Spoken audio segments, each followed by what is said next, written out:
Magandang gabi po sa inyo lahat. Ano kaya ang sukatan sa katalinuhan?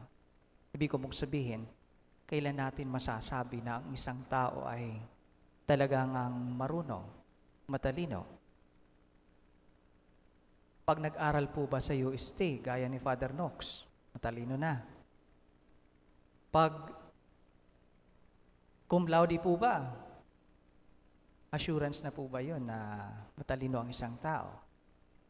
Kapag mataas po ba ang grades, flat 1, roller ang grades, lahat na kagano'n, nakalinya lang. Matalino po ba ang tao?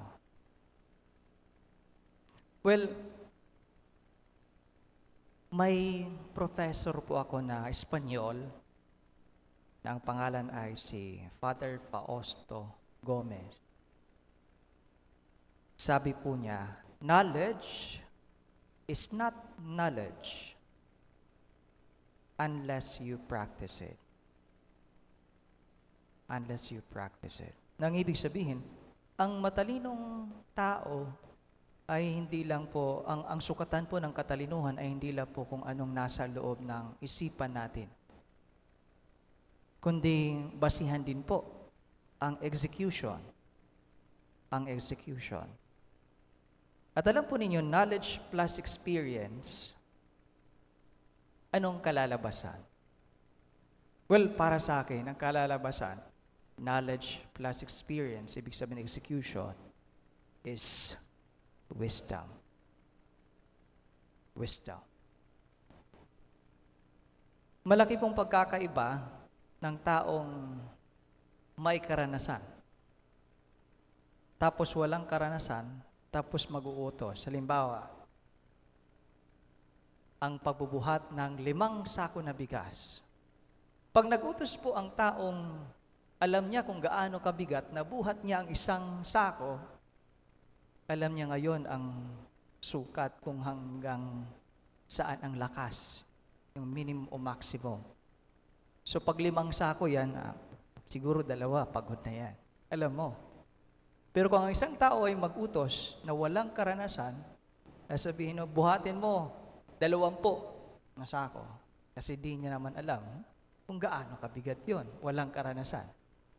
Napakahalaga po ng karanasan. Kasi kung may karanasan tayo, we have wisdom.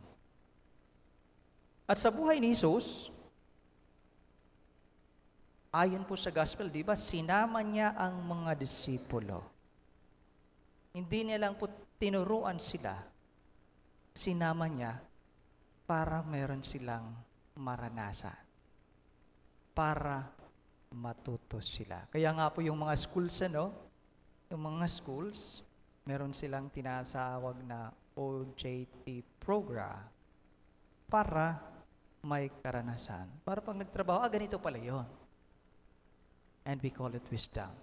Theory plus experience is equivalent to wisdom. Well, mahalaga po ito sa atin bilang mga Kristiyano. Alam naman natin ang mga kautusan ng Diyos yung 10.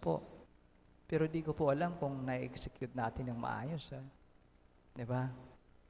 So kung na-execute po natin, marunong tayong tao. Makikita po natin na para sa Diyos, ang taong marunong ay taong bukas ang kalooban sa Diyos. Bukas ang kalooban sa Diyos. Nawa sa buhay natin, bilang mga Kristiyano, let us examine our lives kung talaga nga po bang bukas ang ating kalooban sa Diyos.